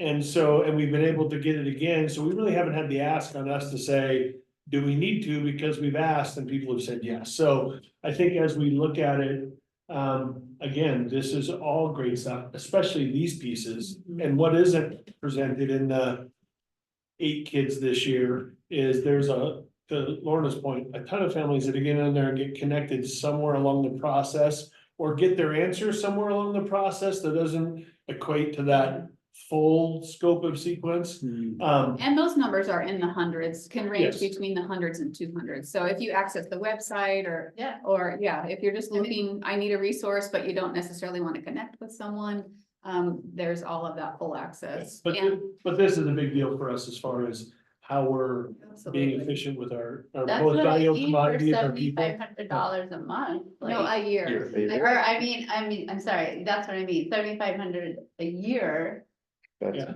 it's like, ta-da. there. that's 10 weeks of work. Yeah. Right. Oh, yeah. financially, it's absolutely worth The it. other thing that I really love about it is that all of the school districts around us have also adopted Care Solace. And so as a region, when I go to some of our regional meetings, we can look at trends together, because we can all look at the dashboard, like here's Sisters, here's Redmond, here's Bend. And we can start planning a little more collaboratively as a region, so that we make sure that the services that maybe through the High Desert ESD, or the services that are supporting us regionally, are also mapping out with everyone's needs within the area. So, When are people referred to Care Solace or? when are- you can do it lots of different ways.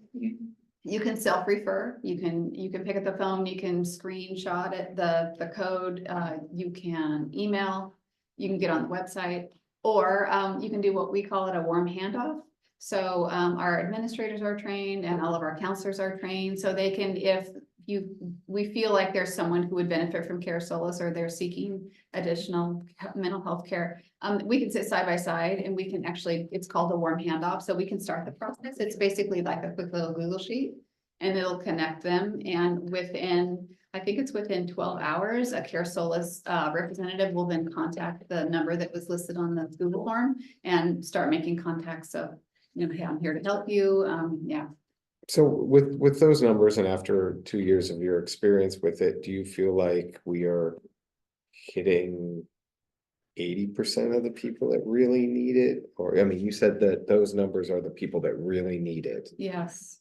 So how close are we? Well, if you think about it, like in my head, I think about like our tier 4 families, like we Right. have a multi-tiered systems of support, right? So that would be 5% of our population. So I think we're within that, within that bandwidth, like the 3 to 5%.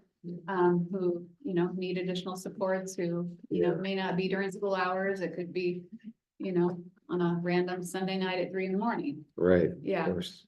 So. And this has been broadcast through Parent Square, Yeah. Eric, so I mean, anybody can access it. which is I try great. hard. I get busy and get sidetracked, but I try really hard to promote it through Parent Square, you know, at least 4 times a year, so. Yeah. Awesome. It's also, I Fantastic. have a QR code in my email, so every time I send an email, it's also an email like, Oh, we care that's about great. you. Yeah, that's cool. Yeah, Well, that's fantastic, and thank you, Roundhouse. Yeah. Yeah. yeah, That's huge. it is huge. Yeah, It's huge, but they are dedicated to supporting rural schools and rural Oregon, and so this is a great piece. yeah. Yeah. Thank you so much. Yeah. Good. Mr. Scholl, are you ready? I am ready. All right. Um, Enrollment from last month, up a little. Again, not, our normal trend is we start a little higher, we lose some students, and then after the break, we start gaining again. Our projection on the year was 1180, so 1175 is slightly below that. Not enough to be alarmed because we started higher, and I would anticipate that we're probably gonna be above that. Because we tend to grow throughout the spring. So we'll see if that follows, but again, it's a different dynamic in this district than it has been in a lot of others where we see that fall reduction. A lot of places keep reducing throughout the year, keep losing kids. We, after Christmas break, tend to start growing, and we've had that trend for the last 7 years at least. So maybe before that, but that's tends to be our trend. So we'll see if that holds true again this year, but it seems to. So so right where we think we should be. Let's see, not a lot of updates on workforce housing at this point. Other than continuing the partnership with Rooted Homes and the Woodlands Development. Same thing that I talked about last time, they're still working on getting stuff into the county, whether that gets online enough for them to have it built before the end of the year, whether it's fall, but we're still in that process, so still looking at other opportunities for what that can look like in the district as we keep moving forward. It's really a statewide, not just a region issue. I think it's a little more acute in this region because of property values, but quite honestly, everywhere the cost of living, the cost of housing has gone up. And there seems to be challenges statewide with workforce housing. So that continues to be something we can look at. And I think, you know, at a future work session, as we did when we partnered with the city and invested time and energy with University of Oregon, look at property. But it's just really continuing to look at the district's footprint of assets. What do we want to do? What does that vision of that look like? To roll kind of into that next piece. Our next topic with our partnership with Park and Rec and what's happening with the elementary school, conversations about what the future of this building is. If that's a really good home for Park and Rec, it would make sense, honestly, as they transition in that building for us to look to be at the other end of town. And partially because right now, where we are, for us to support our staff, we can't do that in their prep, it's before, after school. Right? If we're on that same campus, teachers could actually come do school business or do business and get resources during their prep. We'd be close enough in proximity that would improve service to our staff. So there's a lot of really good reasons for why that move makes sense. I haven't had time to look more into the leasing versus selling and what that looks like. I reached out to a couple of folks, but haven't had a chance to really engage in that conversation. So I think that's again, a conversation at some point the board will need to have work session or even public session about discussion about, what is the future of this property? I think the partnership there and the community value to Park and Rec being there, and I think there's some good relationships there. It wouldn't make sense for this building to sit empty. I think, so there's some good decisions for the board to have in front of it about the future of some of the properties. I would again double down if we do decide that this is a property that we think we should maybe liquidate. You know, I would recommend minus any improvements to the facility that we would need to move into, that the proceeds would go into a capital fund to be saved for future, whether it's a future district office that doesn't work out or other future capital projects. So again, more to be discussed on that. Park and Rec does anticipate that they'll be moving over there in spring break with the construction. And they're starting their outside renovation, I think, about spring break to get hopefully the outside park spaces renovated for the summer. Whether it be down in the summer, that will be, we'll see. And so then we'll be able to evaluate that property, look at it, see how it meets our needs, make some plans for what that would look like for us. But somewhere in that process, we would need to make a decision about this so that we're not too far behind. I mean, it doesn't make sense to have a property sit empty and not either be earning something for us or be sold and earning something for us. More discussions on that. Good news. So for those that are aware, well, everyone's aware, our elementary school project, we were supposed to, get that building at the start of summer and be able to move in and do all the stuff we needed to do. Well, it pushed off into a very tight window of moving in right towards the start of the school, which also meant, again, I went back and reflected on it. We were, I think, on track, or at least we thought we were on track until about spring break. And then it was very apparent that contractors weren't coming back. Things were starting to slow down. So we had a list of things. We got our temporary occupancy and had a list of things to finish. Well, as of Monday, we officially got all of our conditionals, approvals met, and we have our permanent occupancy now. So again, with that dialogue, we're in the middle of the year when it was supposed to be at the end of last year. I get it. That tracks though for a construction project. Yeah.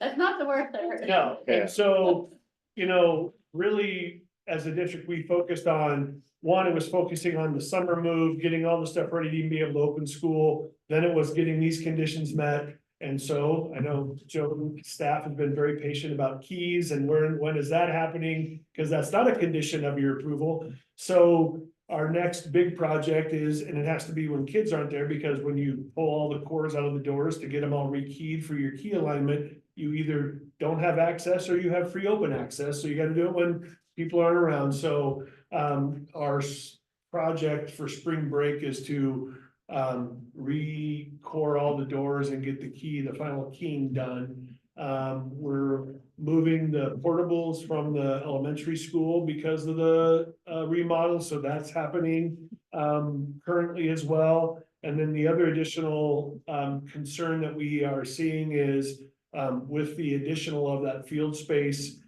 extra issues on our irrigation system at that end of town. So in the process, we knew that we were probably gonna have to improve our pump system in our irrigation house. So we're looking at that as well. So those are kind of the final things that we're finishing off with the project to make sure everything's done. There was that piece that you said you would have to pave to the highway. Yeah. What happened with that? So, good question. That was one of those conditional issues, and we said, really? I mean, why? That doesn't make sense. We have walkways everywhere else. We have ADA access. Why do we have to connect that walkway? And they said, yeah, I guess we think you're right, so we don't have to. Okay. So that got, we had compacted gravel put in there on that walkway, and they have taken that instead of, there was a slight hump they were going. At one point, they said they were gonna make us level the hump and pave it, so it was wheelchair accessible. And I'm like, anyway, From the highway. that's been resolved, yes. Just in case you Yes. park on the highway. Yes, from the walkway from the highway. And you have a wheelchair. Doesn't. Exactly, Okay. Yeah. With you. so we resolved that issue, including some others. The last one, quite honestly, was we either had to plant 10 trees or be fined $175 per tree by the city. And we as a The district, city? huh? The city? Oh, I don't get me started on. City. Yeah, don't, Trees are- it, Okay. anyway, and, Please oh, by the come with way, what need I don't from it, wanna- they Just like clear cut. I don't wanna open the conversation about it, whose insurance has increased because of fire danger, but, so we'll go there. Because I got my insurance bill. Anyway, so we actually 2 years ago had one of our students plant a bunch of seedlings behind the baseball field where we had cleared that property. And so I took pictures of the 36 trees that we planted and submitted to the city, and that was our last conditional thing to get checked out. So, yeah, so we're now good. That being said, there is more, it's not just those issues, but it's then you've lived in a space. We discovered this didn't work, that didn't work, these things have to be fixed. We actually did a walkthrough. We're probably gonna have some windows replaced because some of the panes, there's actually dirt in between the panes. They were delivered that way. We're like, wait a minute. Wash, that's not coming away. What is it? So we're going back through that punch list with the contractor that we still have that year to resolve. So we're working through those issues now. So it is, again, I would echo that, I think, well, I will say, and Ryan works really hard, but I think he was optimistic about when he could have keys and maybe committed early to having keys done when that wasn't really a reality for us. So we're really looking at, spring break for that. But that being said, it's a great facility. I mean, there's really positive things happening because of our proximity, the space, how we're able to serve kids. So that's all exciting. We are still, go ahead. The dumbest question, like, how does the key thing work? The GC isn't coming every morning and like opening the door, like how? We have from what? intermittent issues. Some people have access issues, and so we try to get our custodians in there to open and give access. So there were some real challenges to it because the cores are different and the keys aren't readily available to cut for everybody. So stubs is a challenge. So there are some challenges with access that we're trying to resolve. It's just more limited access now? Okay, Yeah. okay. So we'll get, I mean, it's in the plan, it's in the queue, we're gonna get there. It didn't get taken care of over the Christmas break because of other issues we were resolving, but we're getting close. Okay. So yeah, let's see, well, I think. Unless there's a lot of other things, a lot of other good conversations happening. We are gonna start, budgeting season. I know we had, really conversations about PERS in the last meeting. I still am more optimistic. Yes, it's gonna be an impact, but I think because we're in a fairly solid situation right now comparatively, I don't think it's an unsurmountable challenge. So I think we're starting to dig in and look and see how we resolve those issues. So we're in a good spot. I think, we had a group of, Asa, what was it, 14 of us in, a community group that is looking at some recent survey information in the community, getting other data, kind of doing it's a combination of renewing our mission vision that we had done before COVID, then COVID hit. And so we kind of doubled down on it through COVID. Should have been reviewed probably in year 5. It's been about 7. And so we're reviewing that, getting some new information, doing a dive on our data. We believe that the Belong, Prepare, and Inspire is still the 3 buckets we want, but what are the goals underneath those? What data do we have to support it? So we had our first kickoff meeting. That also helps us. It also is a part of the integrated grant process, and so it helps with our reporting to the state. So it's kind of a dual purpose meeting. But so far the kickoff was really good, and I think we have a good group of folks looking at how are we serving kids, and I think that's one of the really good things. To speak to one of Jeff's comments is how fortunate we are is we're doing some really good things, but we're also looking at how do we improve what we're doing, right? That's the goal, is it's not necessarily that we need to throw stuff out, but how do we improve our service? What does that look like? How do we keep getting better? And so that's always an exciting, lens to look at, when you look through data, not to necessarily look at it, either over critically or over optimistically, but look at how do we continue to grow. So, excited about that. I'll leave it at that unless there's anything else, Asa, that you want to add from that. No, I mean, it's a good session and it's nice to just be planning forward. For sure. So, any questions? We had a really good, well, not I heard it heavily attended superintendent coffee today, but I didn't have any appointment. It was really good dialogue, yeah. It was a great Yeah. meeting. Yeah, I'm So- sorry I missed it. And I didn't break out the banana bread then, I probably should have. Yeah, isn't it one piece? Yeah. Yeah. I've been eyeballing it. We get it. I've been resisting a lot. It's been hard. Good idea. There we go. Yeah, she was on it. So board business, which is banana bread. What's that? We're up to board business and you're holding the banana bread and that has to do with the school calendar. Oh, I'm holding the banana bread. Well, thanks, Kurt. Yeah. I'll ask some questions when we I get think to we're it. partnering with it. Does the high school have more mandatory hours? Yeah. 990 compared to 900 in elementary. 966 for the seniors. Of the 90 hours? Yeah, middle school is never in jeopardy. They usually have about 80 extra hours. It's the seniors that are going to be on tight, first and second graders for recess, I guess.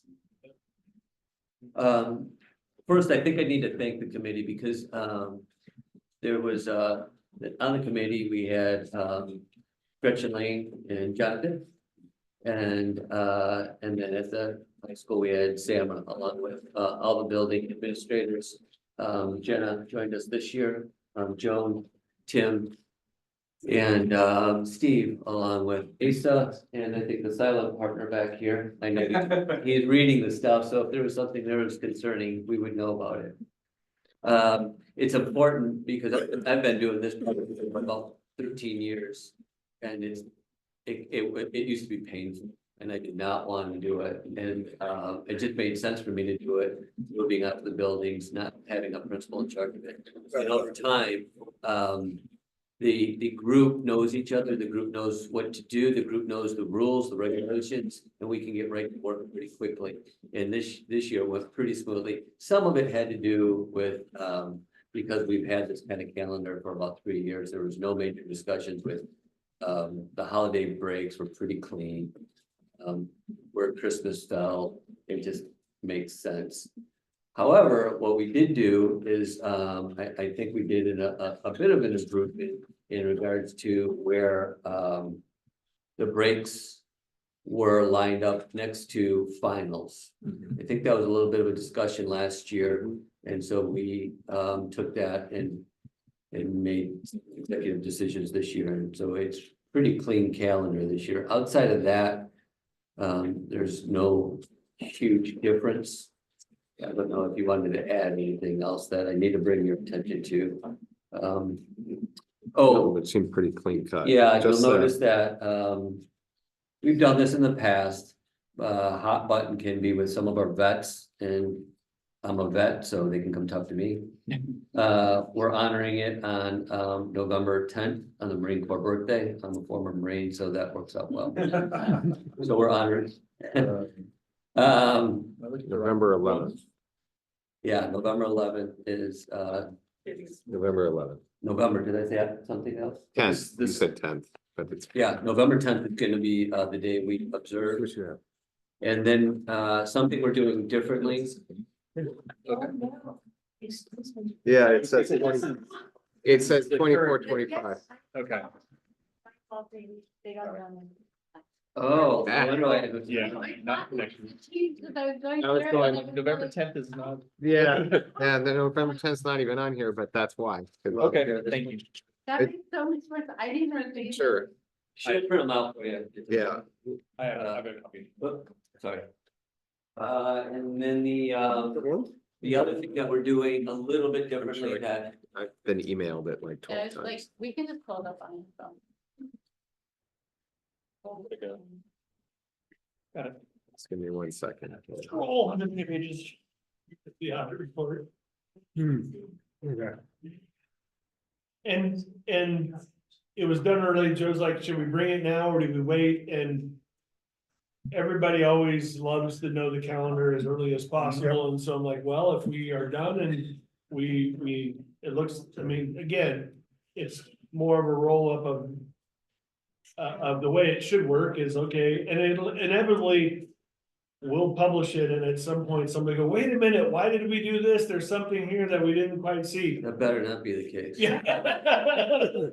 Well, I'll knock on wood and hopefully it's not this year, but it seems like every year without fail, as though we have, get as many eyes on it as I possible. don't think that happened this We year. miss something, but, This year. yeah, This year. but so, Dialed in.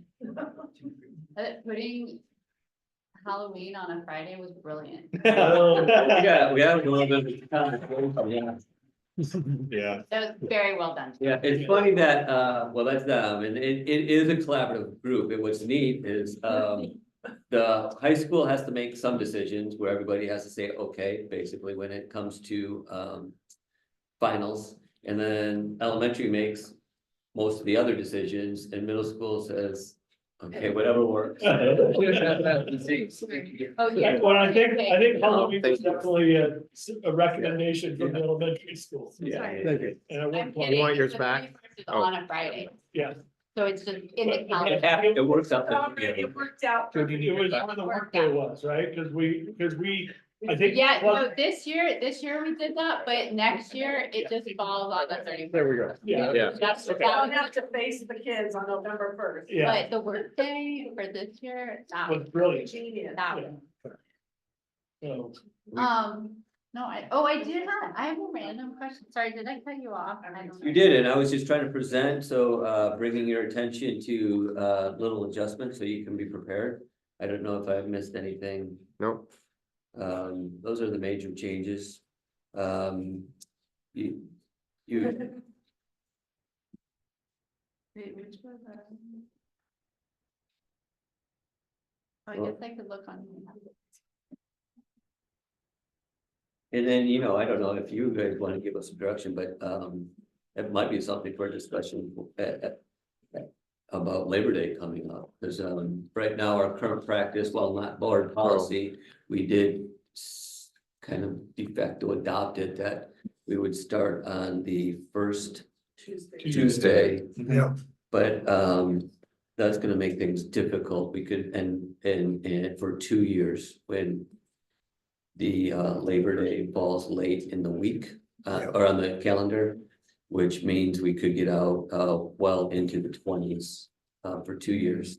And I sent a calendar, I think, to you during the potential for the next 7 years, what it could look like. So maybe that's something to discuss, because ultimately we want if you guys, you're the community representative. So, and again, the calendar, the school Well, calendar yeah. is one of those things that seems operational, but it is purely.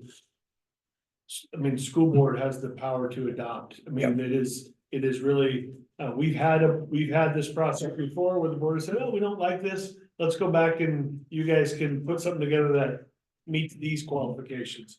And so I think that's the discussion. So one, to approve the calendar as Joe presented is one thing, but then also any future requests, thoughts, as Joe talked about with where the holiday is gonna fall, just so that we're mindful of people time, and honestly, knowing if the board is or isn't would like those changes to happen, we could do it ahead of time instead of presenting something, having questions, say, no, why don't you go back and redo that thing and come back? I think having a board member on there helps, but Yeah. it's also a good discussion to have now so we can project ahead. That's exactly it. It's been very helpful having a board member there because it's very deflating coming here. Yeah. After, because it's usually a lot of work and then saying, go back and redo it. Has that happened often? Yeah, no, not often, but it's happened twice. Yeah. It's happened. Yeah. So we'll just blame David since he's. My fault, though, 'cause that's why I got assigned to the committee. That was my punishment. I see, fair enough. Now I have it, okay. No, I already know I like the calendar, so I think it's up to board business to adopt the calendar. Does anyone have any questions or concerns? I mainly speak to those that have children. Sorry, I have children. that are in school currently in Sister's school district. Let me finish my sentence. I move we approve the calendar. Jennifer, do you have any questions before we do that? Definitely, and or. Derek? No, I like the way it's set up. I think, yeah. So just for clarification, the changes that we made often fall to the high school for testing during breaks and things like that, so that you don't take a break and then come out and have to do your finals, or you do your finals and then you get another week of school in your new semester. Right. So Yeah, that's really. the high school kind of takes precedence in that, so which, you know, I learned by being on the calendar committee.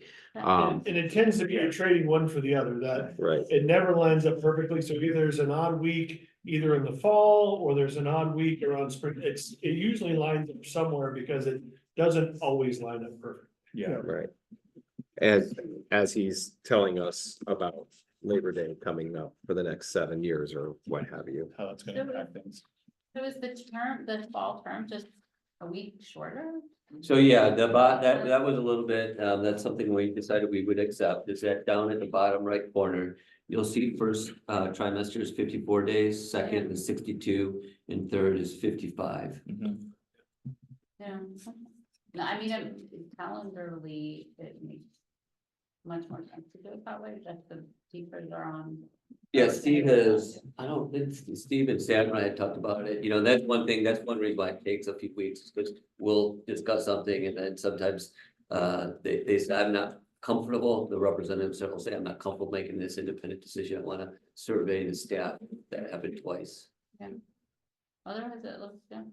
I mean, I think that's the only change. Really. All right, so there's a motion to adopt the calendar. Yeah, just a couple observations real quick. Yes, go ahead. So, one of the things I'm noticing is I'm the oddball that has a elementary student and a high school student. But we love that. That's helpful. It was good to have Jenna and Asa. So, you know, just anecdotally, sort of the impact of students in different populations and how that sort of affects ability to provide care and oversight and interaction. I mean, my general reaction is this looks great. I have no complaints. I think, you know, the places that you've landed finals look really good, in terms of like natural breaks, conferences. They need to occur at those particular intervals anyway. So I think, you know, just as long as we're mindful of how conferences sort of overlay and create additional work for families who might have kids in multiple schools, you know, just being conscientious of that is important. So, and that was a discussion. It's actually been an ongoing discussion. It used to be that there was a conversation about equal and the same versus need. And what the feedback we got, that half days didn't work for the elementary school. Because we actually used to do 100% the same schedule across the board. And then we went to full day in and then a full day off instead of half and half. And that may be different for people with splits, but as far as needs of the elementary school, that was a much a half day doesn't do well for them on the structure of their day. Yeah, And so multiple half days creates more chaos than it does a positive learning environment. we talked about that, and the reality is that, while it's on here, what happens is that, we can almost take high school out of the equation. They get about 20% that show up to any given conference. That's why you'll see limited amount of Yes. parent teacher conferences. It's really between the two, middle and elementary school. And so what they're moving towards more is just being available in the evening. And so the elementary school will make those individual phone calls and set it up, and then that's complemented by the middle school. So they're navigating almost that week. Why we have identified these couple days. We almost didn't identify all these, but we said, let's make sure that the parents know that that's pretty much where gonna be, conferences are gonna be. It doesn't mean that it might Right. occur to based on their need. We're small enough to be able to do that. Okay, perfect. All right, thanks. I feel like they've been really accommodating. The teachers. For have been- like, yeah, conferences and stuff, 'cause we have wonky schedules and. Yeah, it's worked out. There's a motion to approve the calendar. Does someone want to? All right, move that we approve the calendar. Okay, all in favor of the calendar as presented? Aye. Aye. Aye. Yeah, I'm sorry. I said it in my head. I heard it actually. I Thank could you, Joe. actually hear it in your head. Okay, so the 2025-2026 Sister School District calendar is approved. Alright. Consent agenda. Does anyone have any? Meeting times. Oh, meeting times. I do have some questions. First of all, I will not be here on February 5th as of right now, so that will be you. And then on February 19th, we have a board work session, which I also can't attend, so I'm wondering if do we have to do it in February, or can we tack it on to the backside of our March meeting? We can, you guys can do whatever we want to, as far as we just need to make sure we notice people in time. Yeah. Follow that protocol. I would also add, there's a request from city council to do potentially like a joint work session at some point, talk about topics that are, whether it's talking about the UGB and growth of the city and what's happening. And so they wanted to do something in February, but I said, well, we're having a meeting and I can talk to the board, but that's a board decision, not a me decision. So I know that the city has reached out to want to do that, and we can help facilitate that conversation to look at a date if the board so desires. I think it's important for sure. It's one of the reasons I opted to be on the Parks Board. Yeah. Because I've learned a lot about this city that affects us that I would not have known about otherwise. So Amy and I will work to facilitate the potential time that would work for them as well for a work session. I mean, obviously it'll be pushed out, I would say sometime in March or April. If that works for folks, I just don't think doing it, they wanted to do it February 12th. I'm not sure that's a quick, I don't think we can do that turnaround. So I also explained that we had a new member coming on. We already moved this meeting, so we'll reach out and facilitate and kind of get in touch and reach out with the board about if there's some ways that might work. Absolutely, and I've already, I did speak with our new mayor, Okay. Jen Letts, about Yeah. wanting to push it at Yeah. least into May She was at the coffee today. or We had- March. Yeah, we had further discussion, so I told her we'd be talking about it tonight as well. Great. So I'm curious what, on that work session, if we delayed it to March, would that be okay with everyone? And if we tacked it on to the back of our normal, Which is early March, which is probably better. right, It just might ramp up the timeline of, your evaluation? yeah, I mean, that's good, that's gonna condense it. I actually do have a conflict the first 2 weeks of March, so. We just move it like the 12th or tack it on, oh, you won't be here the 5th, so like do the 12th. I'm I am Is it going proper? to Nepal for 3 weeks. Oh, so it's a Climb to base 3 camp. week- so it's a 3 week one? Yeah, Base camp? I'm going to base camp. So, I don't know We why. might Don't have ask me to why. when do you leave? Yeah, So I want to see a presentation. yeah. When are you gone? When do you leave? I leave February 1st and I return the 20 Oh, okay, so when, something. But again, I think the framework's there, so the board, I mean, yeah, it's, we could, Yeah, I mean, I don't have to be there. I just was opting to be there. could we tack it on after the 5th then?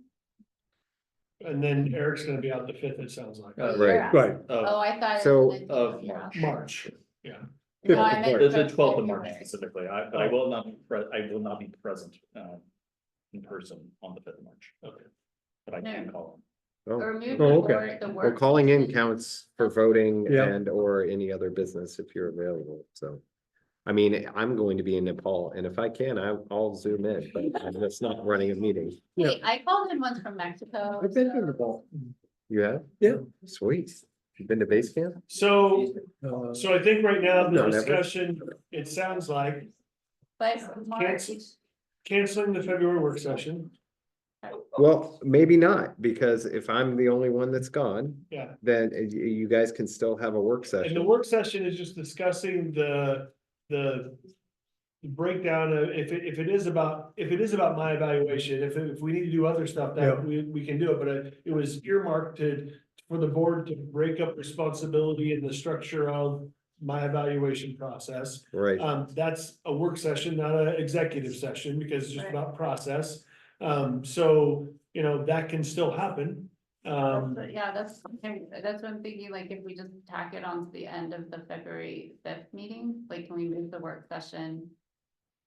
We do the 5 o'clock and then the 6 o'clock. work session. Yeah, just to combine the meetings and. right, which is like, what we all wanted to do. The days anyway. I can't make either one, then. Yeah. That I think I would do that if I were you. Just to condense them into one evening. And then I don't own that piece, so do you still have the structure of the, or is David? David at some point promised to go over that, So, Well, we have. and look, we he's have stuck it that. as We have it as a shared doc. okay, it's a shared doc, so you guys will have that, so we Yes. can go through it and figure it out. And we need to share it with Yeah, Yeah. Mr. Benton here. and then early March to meet with the. City, or when is the city wanting to meet? They Well, don't, that we haven't we'll picked figure yet. that out. I'm We'll have trying to to push figure that down the road, because I would like to be there for sure for that. A start at 5 o'clock For the regular for the board, regular board, is that work for you? Which date? The fifth, February 5th Yes, that's good. at 5 Yes. for the regular board, and then work whenever that's session finished. to follow. Yeah. Sure. and you will be running it. Every February 5th, 5 PM. 5 PM. And then. Does that I- work for you? You Yes, it guys works come for as everyone. regularly, you're here as often as I am. And then, Right. and then there'll be the work session to follow the regular board meeting on that same day. Well, never mind that. Yeah, but five is preferred. And that will work with your, Change the meetings. Well, maybe, you can zoom in, right? So that'll work with your schedule. actually, is that, Like, yeah, for administrator, if you guys I know, I'm just prefer to teasing. me, I think we're pretty flexible, so if administrators, like, whatever time. Five is better. Yeah, I think But 5 we is, just like. we kind of had that discussion that 5 has been better across the board for pretty much Yeah, I don't know everyone. what we need to do to make that official, but we should just make that. We official. were, that we needed to just discuss This it, is just and that was the honestly whole. because of the nature of the transition and trying to. Yeah, okay, but alright, I just wanted to make sure And Eric, that that works for you? The 5, typically 5 o'clock meeting? typically 5 o'clock.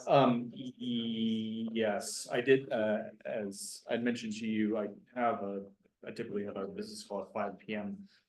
But none of the dates that have been proposed would be, so I think I'm okay for right now. That's Okay. great. Yeah, I'm very happy about that. Yeah, I mean, sometimes it lines up. During the work session, the superintendent goes, but are you also gonna review the district office? Well, we need some more information about the district office. We might be ready, we might have more information by then to give, but it wouldn't, there's no action taken in a work session, so. Great. So it would be only information. Okay, well, then I don't know why we wouldn't get as much information as we can, even though I probably won't be there, but anyway. Somebody will Send tell you me. the clip. Yeah. The Cliff Notes? Perfect. I'm sorry, okay. So do we have the meetings figured out?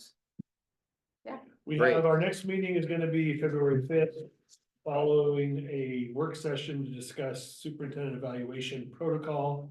And potentially if there's any other information about the future of this, that as far as we can, that I might have by then, as far as lease information, what that looks like. And then we will, it looks like March 5th will be the next meeting, and somewhere in there, as soon as we share our attorney with Crook County, so our attorney's really busy right now.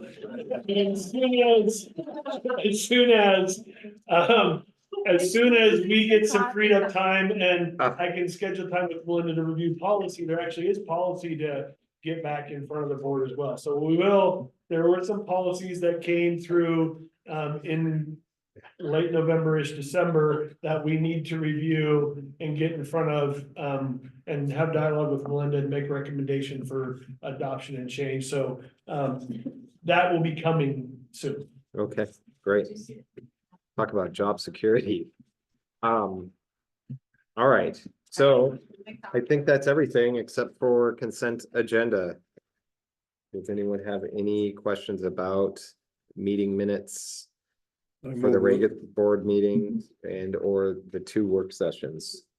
I move that we approve the consent agenda. Second. All in favor? All right. Great, I think that is everything. So our meeting is adjourned at 8:07.